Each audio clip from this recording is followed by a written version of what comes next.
এশিয়ার 193টা দেশের মধ্যে একমাত্র দেশ বাংলাদেশ, যেটার রাষ্ট্রপ্রধান একজন নোবেল লরিয়েট। এই নোবেল লরিয়েটকে আমরা আজকে কিং চার্লস যেমন অভ্যর্থনা জানিয়েছেন, সম্বর্ধনা দিচ্ছেন, আমরা কমিউনিটির পক্ষ থেকে এইখানে একত্রিত হয়ে আমরা উনাকে ওয়েলকাম জানাচ্ছি।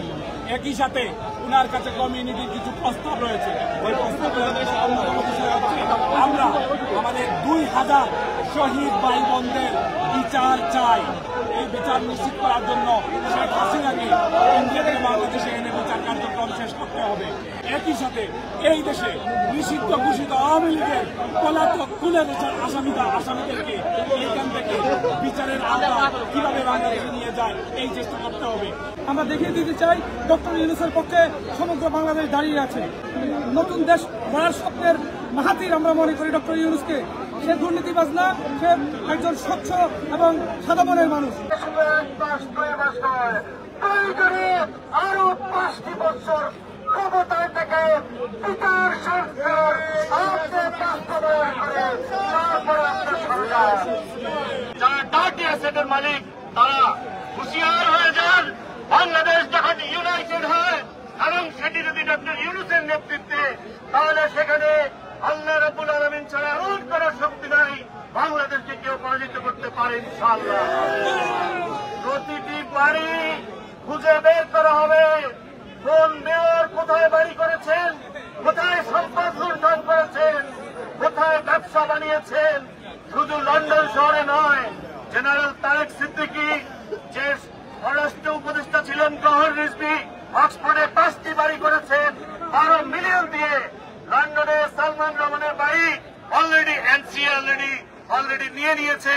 প্রতিটা বাড়ি আপনার আমার এলাকায়। এখন থেকে আমাদের দায়িত্ব ওই চোর, ওই লুটেরাদের প্রতিটি বাড়ি চিহ্নিত করে ন্যাশনাল ক্রাইম এজেন্সির কাছে অভিযোগগুলো দিন, বাকি দায়িত্ব তারাই পালন করবে। এবং টিউলিপ সিদ্দিক, আপনাকে অলরেডি বাংলাদেশ এই কমিউনিটি বিদ্রোহ এবং আন্তর্জাতিক মিডিয়া আপনার মুখ সম্বোধন করে দিয়েছে।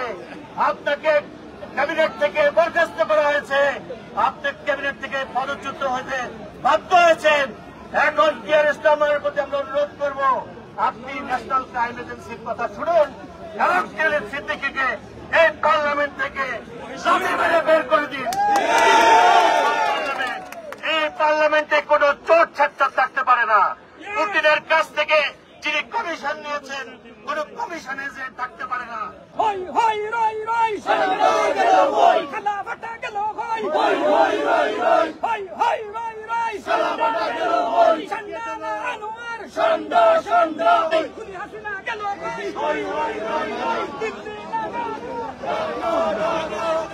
বাংলাদেশিরাও তাদেরকে ধিক্কার জানাচ্ছে এবং তাদের মোকাবেলায় রাস্তায় বেরিয়ে এসেছে। এটা অত্যন্ত ভিন্ন এবং ন্যাক্কারজনক, লজ্জাজনক কাজ। সুষ্ঠু নির্বাচনের জন্য আমরা একান্তে নতুন বাংলাদেশ গড়ব। আমরা চাই না ফেসিবাদ সরকার এই বাংলাদেশে আসুক এবং এখন থেকে আমরা একটা নতুন বাংলাদেশ করতে চাই। এবং আমি শ্রদ্ধা সহিত স্মরণ করছি আমাদের 24-এর গণ অভ্যুত্থানে জনতা, ছাত্র জনতার সবাইকে এবং তাদের যারা শহীদ হয়েছে তাদেরকে শহীদ দরজা দেওয়ার জন্য আমাকে প্রার্থনা করছি।